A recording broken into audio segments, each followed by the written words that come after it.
नमस्कार दोस्तों, स्वागत है आप सभी का आपके अपने YouTube चैनल इनोवेटर्स अड्डा पर।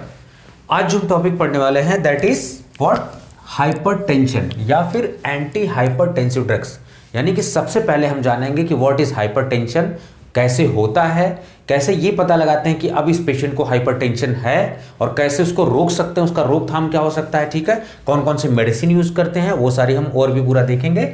और ये टॉपिक क्यों इंपॉर्टेंट है, मैंने क्यों चुना, क्योंकि आप देख पा रहे होंगे एक लेटेस्ट डेटा आप देख पा रहे होंगे 2015 का।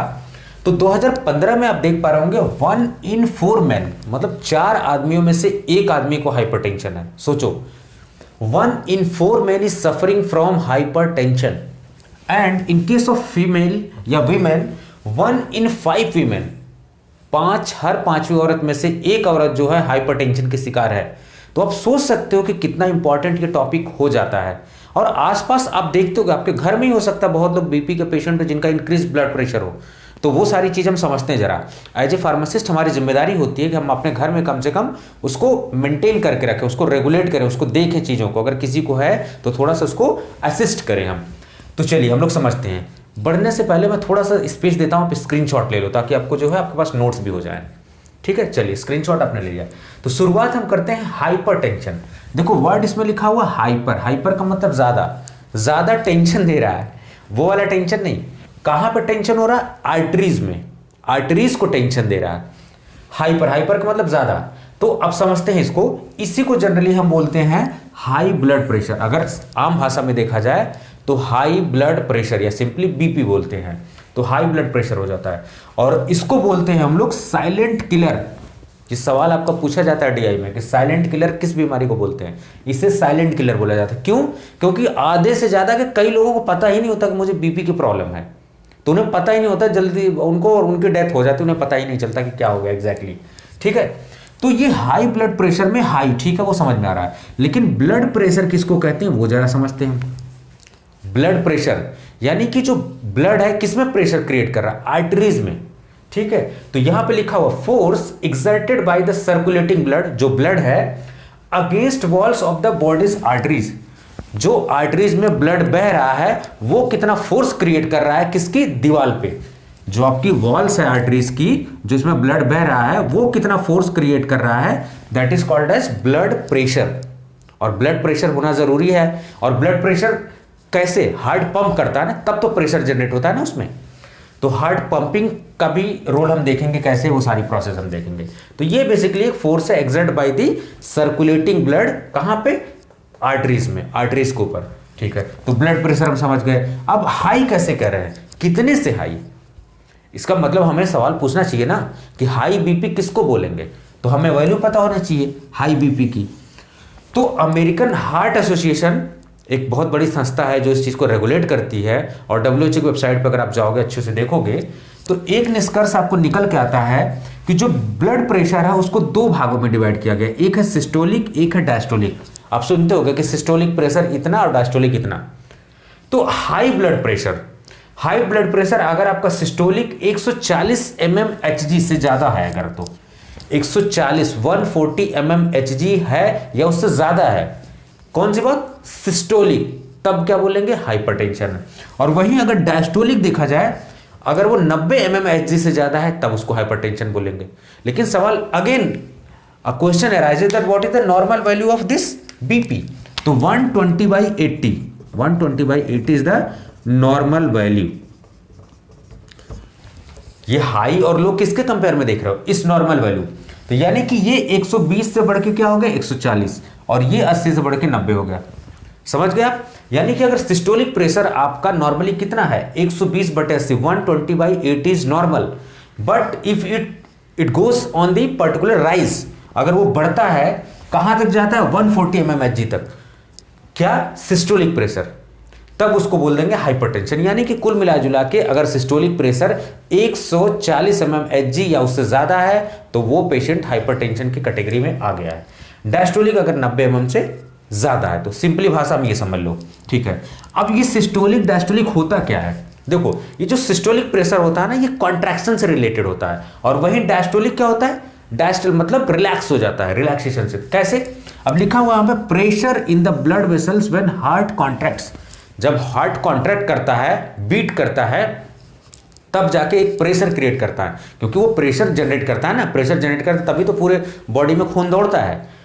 तो सिस्टोलिक प्रेशर यानी कॉन्ट्रैक्शन पे जो प्रेशर लग रहा है उसी को बोलते हैं सिस्टोलिक। और डायस्टोलिक क्या हो रहा है? रिलैक्सेशन। अब हार्ट बीट होती है, लब डब साउंड आती है, तो थोड़ी देर के लिए रिलैक्स भी तो करता है हार्ट, थोड़ी देर के लिए, कुछ सेकंड्स के लिए, मिली सेकंड्स के लिए करता है, तो वो जहां पर रेस्ट करता है उसी को बोलते हैं डायस्टोलिक। लिखा हुआ है pressure in blood vessels when heart rest between beats, दो बीट्स के बीच में थोड़ा सा टाइम भी मिलता है ना उसको, तो उसी को बोलते हैं डायस्टोलिक। अब हम समझ गए कि हाइपरटेंशन क्या है और हाई ब्लड प्रेशर किसको कहते हैं, साइलेंट किलर किसको कहते हैं, ब्लड प्रेशर किसे कहते हैं, दैट वी हैव अंडरस्टैंड। और हाई बीपी का मतलब यानी कि ये जो नॉर्मल वैल्यू है इससे ज्यादा, इससे कितना ज्यादा, ये 140 mmHg, इससे 140 mmHg ज्यादा नहीं, ये वैल्यू होनी चाहिए। अगर ग्रेटर देन 140 mmHg है तो आप जो है इस चीज में रेंज में आ चुके हो।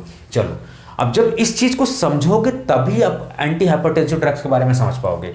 अब अगर सवाल ये उठता है कि अगर हम बीपी नहीं मेंटेन करते हैं तो क्या होगा, छोड़ दें उसको, इलाज ही ना करवाएं, तो उसके नतीजा मेरा देख लो कि क्या होने वाला। अगर छोड़ दोगे तो उसके नतीजे क्या होने वाले, उसी को बोलते हैं कॉम्प्लिकेशंस। क्या क्या समस्याएं हो सकती, what could be the complications. तो कॉम्प्लिकेशन अगर अनकंट्रोल्ड हाइपरटेंशन आपका होता है तो हार्ट अटैक, जिसको मायोकार्डियल इन्फार्क्शन बोल लेते हैं, उसको हार्ट अटैक शुद्ध भाषा में बोलते हैं। हार्ट अटैक होने का पूरा चांसेस हो जाएगा, कैसे वो बताऊंगा मैं। उसके बाद चेस्ट पेन आपको होने लगेगा, आपके चेस्ट में पेन होने लगेगी, शोल्डर से उठता है चेस्ट पेन वेन होने लगता है आपको, उसी को बोलते हैं एंजीना पेक्टोरिस। तो जो चेस्ट पेन होता है उसको बोलते हैं एंजीना पेक्टोरिस, ठीक है। इरेगुलर हार्ट बीट होने लगती है, हार्ट बीट कभी फास्ट हो जाती है कभी स्लो हो जाती है, फास्ट हो जाती है, तो वहां पे क्या होने लगता है, टैकीकार्डिया, ब्रैडीकार्डिया, अब आप सुना होगा आपने नाम, तो उससे सडन डेथ आपकी होने के चांसेस होते हैं, क्योंकि हार्ट बीट कम ज्यादा हो रहा है ना। अभी जब ब्लड प्रेशर बढ़ जाएगा तो सिंपल उसका कहने का मतलब है कि अब हार्ट को काम ज्यादा करना पड़ेगा, ज्यादा पंप करना पड़ेगा, उसके ऊपर जोर पड़ रहा है, किसी चीज के ऊपर लोड पड़ेगा। अभी मोटर ही है, ज्यादा उसके ऊपर लोड पड़ता है तो जल जाता है मोटर, तो हार्ट भी तो है, उसके ऊपर ज्यादा वो लोड करोगे तो बंद नहीं हो जाएगा, फेल नहीं हो जाएगा वो, ठीक है। उसके बाद एक कॉमन सी चीज आप सुनते होगे, स्ट्रोक। स्ट्रोक क्या होता है, ये बर्स्ट होता है या ब्लॉक आर्टरीज, ये क्या करता है, बर्स्ट कर देता है या फट जाती है या फिर ब्लॉक कर देता है आर्टरीज को, किसको, that supply the blood and oxygen to the brain.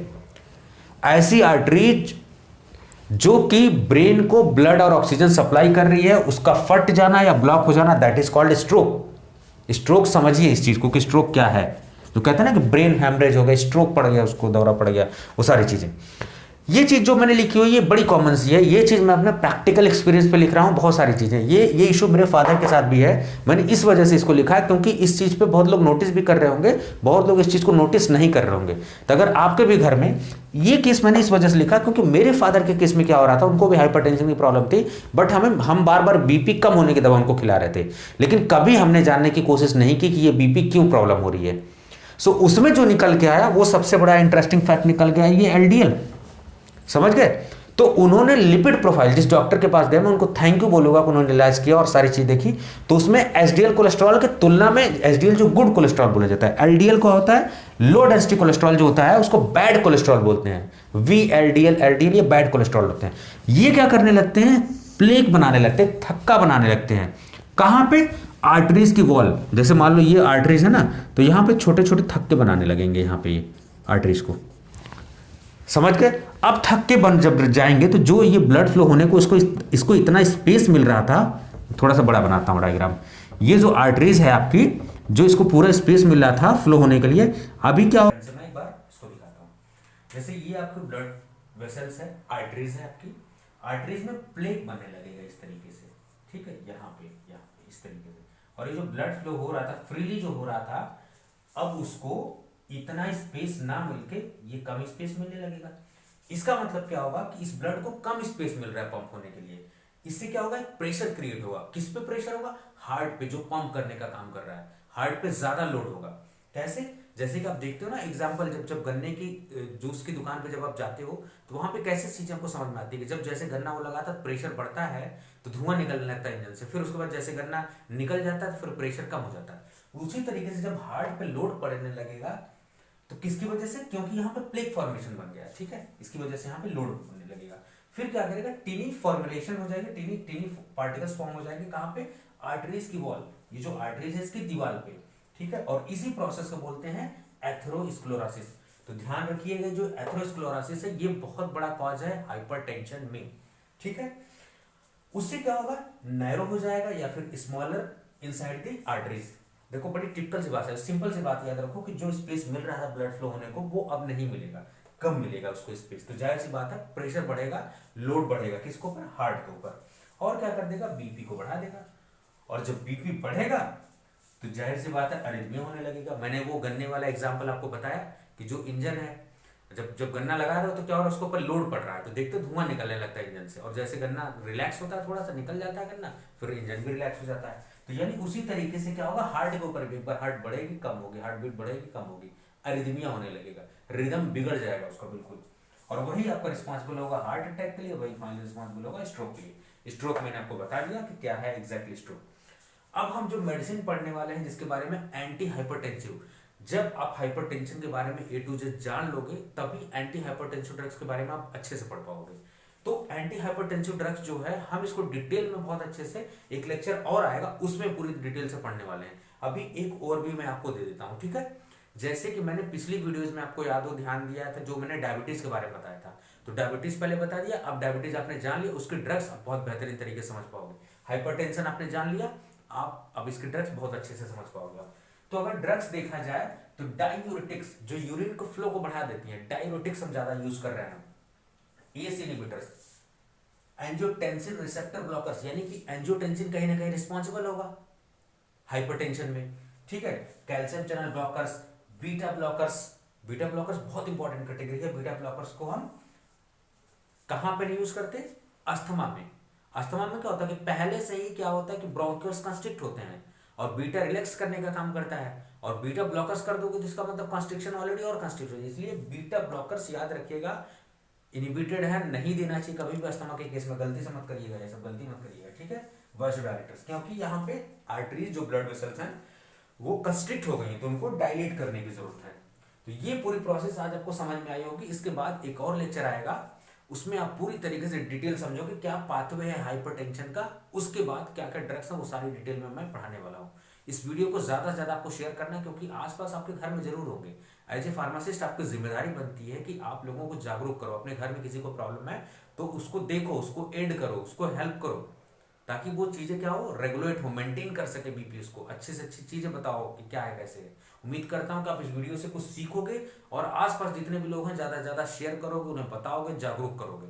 इससे क्या होगा कि इस बीमारी से हम जो है थोड़ा सा इसको रिड्यूस कर सकते हैं हम इसको, क्योंकि अवेयरनेस नहीं है लोगों में, साइलेंट किलर है ये।